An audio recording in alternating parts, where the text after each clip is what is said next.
Pendant plusieurs semaines, au mois d'août, nous allons faire un voyage et nous allons nous trouver dans la synagogue de Capharnaüm. Pour ceux qui ont déjà eu la grâce de faire un pèlerinage en Terre Sainte, on visite cette synagogue. Alors c'est plus tout à fait celle de Jésus, c'est une synagogue plus récente, mais c'est toujours très bouleversant, je trouve, en fermant les yeux, d'imaginer que Jésus était là et qu'il a prêché.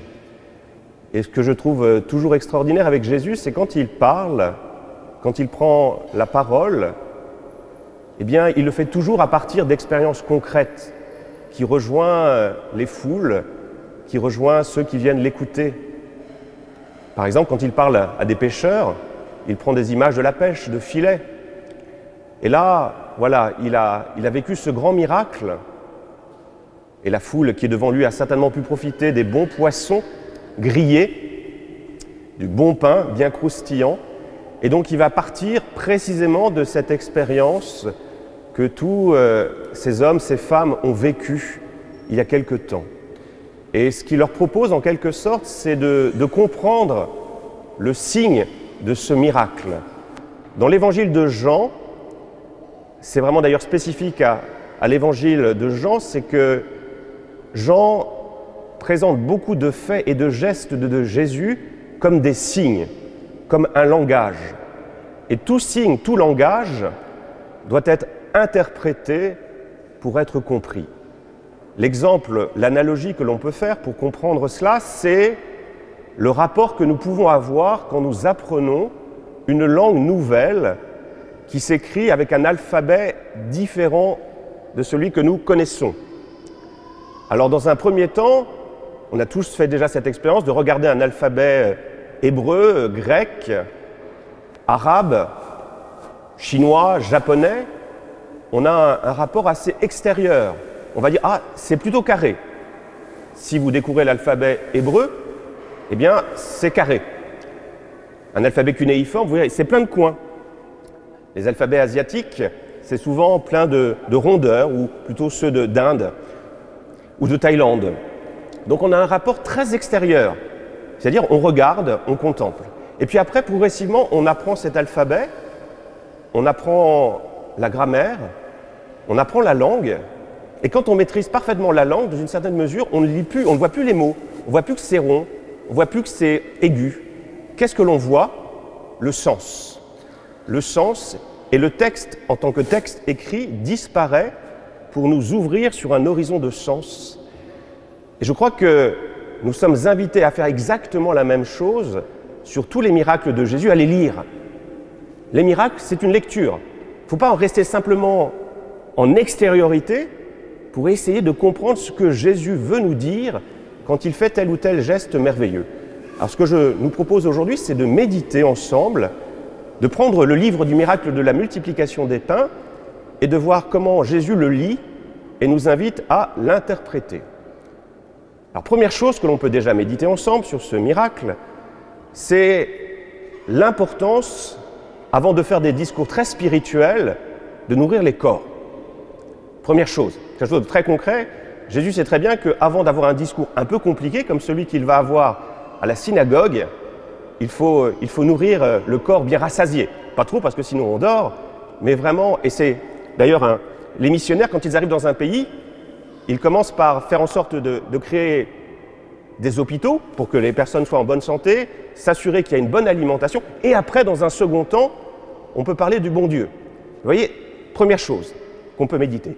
La deuxième chose que l'on peut méditer, si on lit ce miracle, c'est quoi? C'est que Jésus a bien conscience que s'il y a beaucoup de monde à la synagogue qui vient l'écouter, c'est pourquoi, à votre avis? Tout simplement parce que cette foule a été rassasiée de bons pains et de bons poissons, et dans une certaine mesure, cette foule voudrait encore profiter des largesses du bon Dieu. Ce que nous découvre aussi cette page d'évangile, c'est que notre rapport à la foi est souvent, au départ, un peu intéressé. Il y a une grande figure du judaïsme qui s'appelle Yeshua Lebovitz qui disait « En fait, il y a peu d'hommes, il y a peu de juifs, peu de chrétiens qui croient en Dieu. Par contre, il y en a beaucoup qui croient en l'aide de Dieu. Croire en Dieu et croire en l'aide de Dieu, ce n'est pas tout à fait la même chose. On a un rapport souvent intéressé avec le bon Dieu. Et si les foules viennent là, c'est parce qu'ils aimeraient bien profiter encore de ces bons poissons et de ce bon pain. Donc la foi a besoin d'être purifiée, d'être transformée. Parce qu'au départ, voilà, nous avons un rapport un petit peu marchand avec le bon Dieu. Deuxième chose que l'on peut méditer. Troisième chose, si on continue à ouvrir ce livre des miracles de la multiplication des pains, c'est qu'on se rend compte que l'extraordinaire, le merveilleux, ça fascine, mais ça ne convertit pas véritablement. Pourquoi? Eh bien, vous voyez, la foule a été témoin de ce miracle extraordinaire de la multiplication des pains, et Jésus commence à prêcher dans la synagogue, et que dit la foule aussitôt? Donne-nous un signe. On veut bien te croire, mais prouve-nous par quelque chose d'extraordinaire que ce que tu dis est vrai. Qu'est-ce que vous pourriez dire à cette foule? Vous avez été témoin de la multiplication des pains. Pourquoi encore un autre signe? Vous voyez, si on fonde notre foi uniquement sur le merveilleux, sur l'extraordinaire, sur la fascination, eh bien ça ne va pas marcher, parce qu'il n'y en aura jamais assez. Donc, voilà, troisième élément que l'on peut méditer, ne pas trop s'attacher à l'extraordinaire, à la fascination. Parce que si on est vraiment attaché à cet extraordinaire, à cette fascination, on reste en extériorité par rapport à ce que l'on voit. De la même manière, quand on ne maîtrise pas un alphabet, une langue, on reste totalement extérieur. Donc, ne cherchons pas le merveilleux. Quatrième chose que l'on peut aussi méditer, c'est que Jésus nous dit, voilà, je ne suis pas d'abord venu pour vous donner du pain et du poisson. Je suis venu pour vous donner quelque chose de beaucoup plus essentiel. Et peut-être que la question qu'aujourd'hui nous pose Jésus, c'est de quoi avons-nous besoin? Quelle est cette soif qui tenaille notre cœur? Quelle est cette faim essentielle qui habite tout homme? Vous voyez, c'est cette grande question que l'on peut tous se poser. De quoi ai-je véritablement besoin? Je me rends compte, bien sûr, que j'ai besoin de pain sur ma table, j'ai besoin de manger, mais n'y a-t-il pas un désir beaucoup plus profond, quelque chose de beaucoup plus antérieur qui m'habite? Et c'est peut-être là que Jésus peut être ce pain qui va véritablement me rassasier. Alors de quoi avons-nous besoin?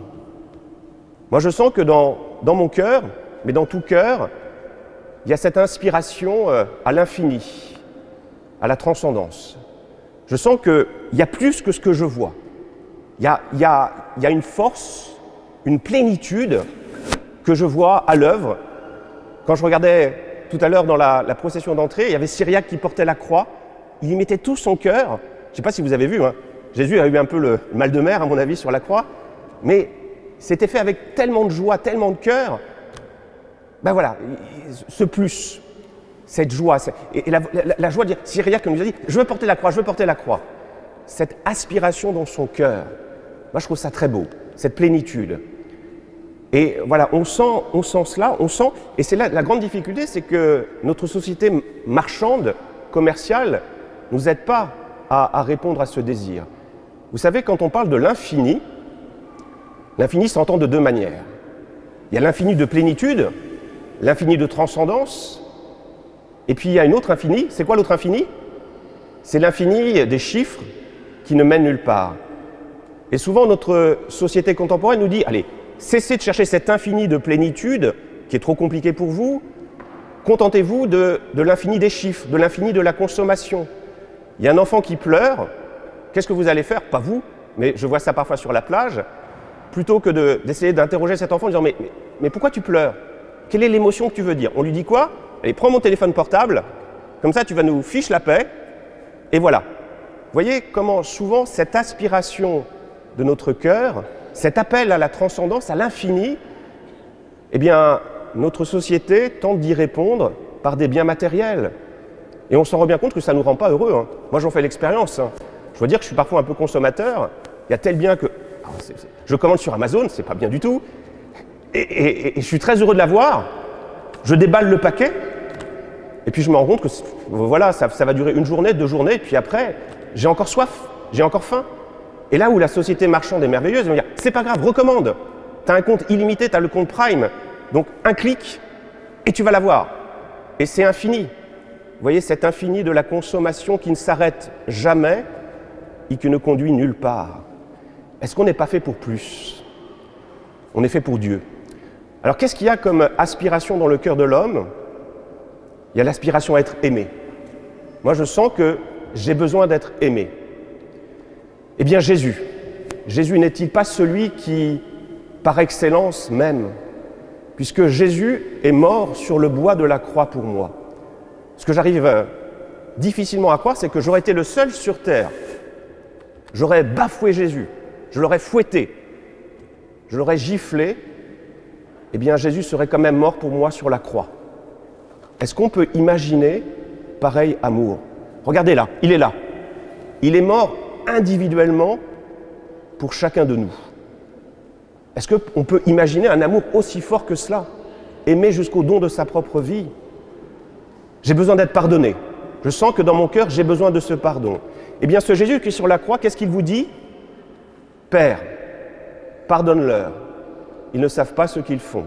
Et moi, il me dit, frère Thibaut, je sais que voilà, tu n'es pas extraordinaire, alors que tu es prêtre, alors que tu dois avoir une vie droite, mais je t'aime et je te pardonne.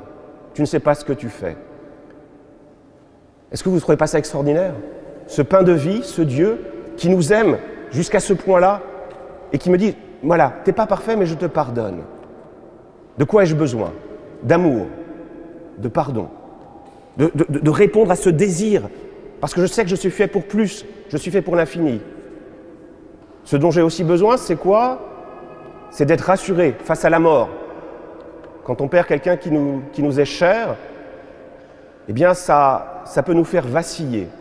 Donc moi j'ai besoin aussi d'un pain, d'une présence de Dieu qui vient aussi répondre à cette peur de la mort. Eh bien là encore, c'est le pain de vie. C'est le pain de vie qui m'est donné. Je vais l'illustrer par un exemple qui m'avait bouleversé, c'est quand j'étais à Rennes. J'avais été appelé dans une famille, la famille de Magda et François Hollander-Lafont. Alors Magda Hollander-Lafont est très connue. C'est une rescapée des camps de concentration, elle habite à Rennes. C'est une femme extraordinaire. Elle a écrit un petit ouvrage qui retrace sa vie dans les camps et c'est bouleversant, c'est 4 petits morceaux de pain. Et donc voilà, c'était François, son époux, qui était mourant.